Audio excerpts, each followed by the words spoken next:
Après plusieurs débats télévisés, des centaines de rassemblements, pour la première fois, les électeurs démocrates ont la parole ce soir.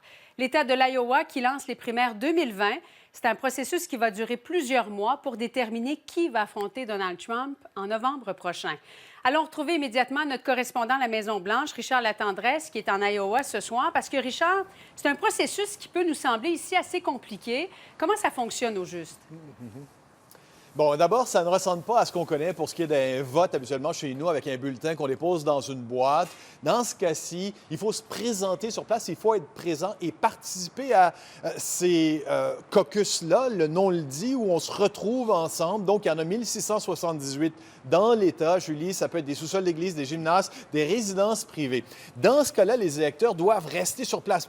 C'est pas comme, encore une fois, on dépose le bulletin et on s'en va chez soi. Non, on doit rester sur place. Dans ces lieux-là, ces circonscriptions, comme on les appelle, il y a des coins de la place qui sont identifiés, alloués à chacun des candidats. Et à un certain moment, on invite les gens à aller, les partisans de ces candidats-là, dans le coin qui leur est alloué. Ces supporters-là, ces gens-là restent sur place, on les compte. Et si ces candidats-là, imaginons, donnons-nous un exemple, Julie, 100 personnes dans une pièce, si tel candidat n'a pas 15 personnes dans son coin, bon, bien, ce candidat-là est retiré de la liste et les 14 personnes, imaginons, qui se trouvent qui se trouvaient dans ce coin-là, sont invités à aller dans un autre, de l'autre côté d'un autre candidat. Donc, voilà, c'est là que le marchandage se passe, parce que les partisans des autres candidats les invitent à venir en disant « nos idées sont plus proches » ou des choses de genre, des points de ce genre.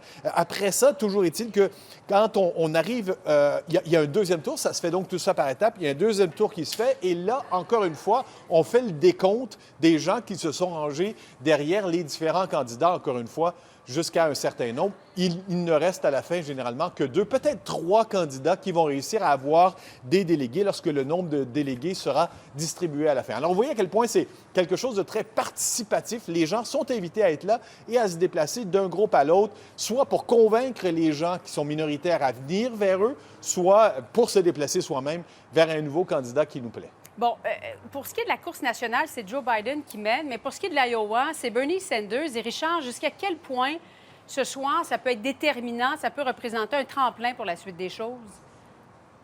Bien, d'abord, pour ce qui est de Bernie Sanders, vous avez parfaitement raison, parce que, encore une fois, les derniers sondages le placent 7 points devant Joe Biden. Donc, il n'y a aucun doute que sur ce plan-là, ça va l'avantager.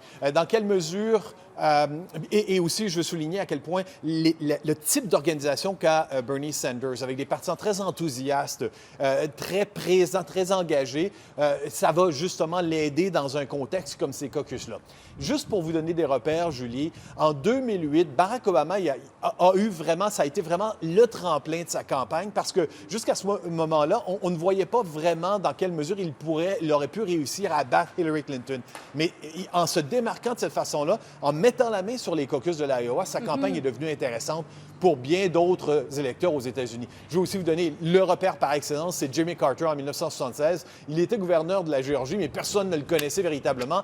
Il remporte l'Iowa et après ça, ça l'a conduit littéralement jusqu'à la Maison-Blanche. Bon, alors Richard, on va vous retrouver un petit peu plus tard dans le 20h, 22h aussi, parce que les résultats, on va les connaître vers quelle heure environ?